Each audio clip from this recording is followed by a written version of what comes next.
Have you ever watched someone lie, cheat, manipulate, and still win? While the honest ones get ignored, trampled, or left behind, the quiet ones, the ones who play by the rules, they get overlooked, stepped on, forgotten. You're not crazy. The world doesn't reward goodness. It rewards power.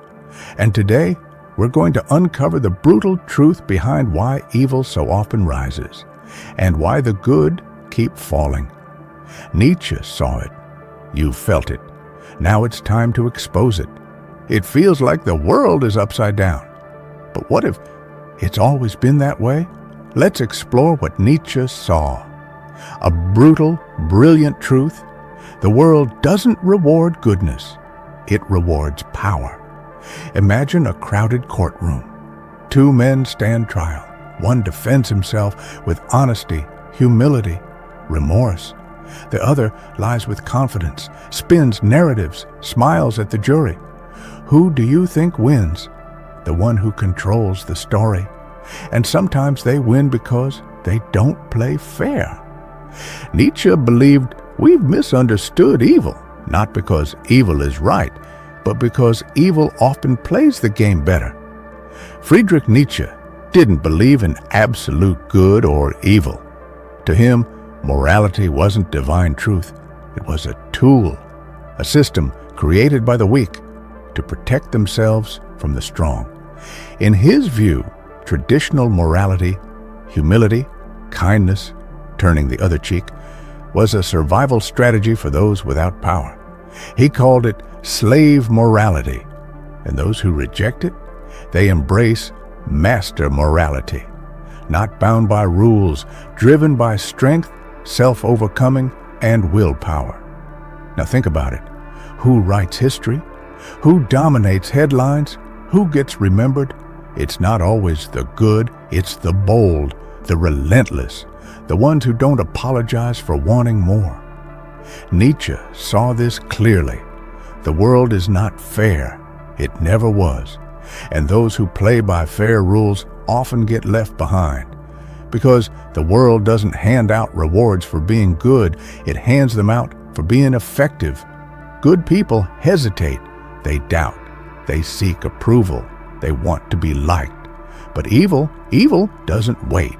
Evil doesn't ask. It takes. In a world that favors confidence over conscience, evil becomes efficient. It doesn't mean evil is smarter. It means it's less restrained. And when good people stay silent, evil doesn't whisper. It shouts. Ever seen someone rise in your workplace by doing less, but talking more? Manipulating, taking credit, shifting blame, while the quiet, hard-working person keeps their head down and stays invisible? That's not an accident. It's the system. One plays the game, the other plays by the rules.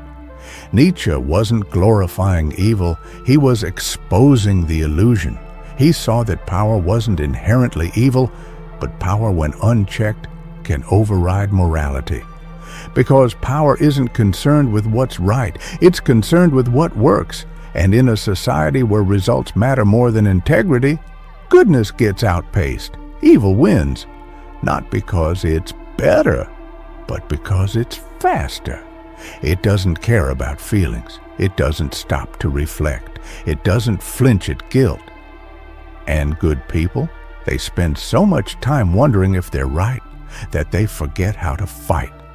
Nietzsche warned us, be careful when fighting monsters, lest you become one.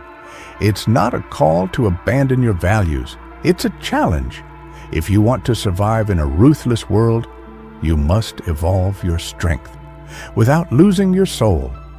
Nietzsche introduced the Übermensch, a higher version of humanity, not evil, not obedient, but self-mastered. Someone who creates their own values, who doesn't seek approval, who doesn't conform or manipulate, but doesn't let themselves be controlled either. This is not a villain. It's a vision, a person who rises above the game by understanding it without becoming it.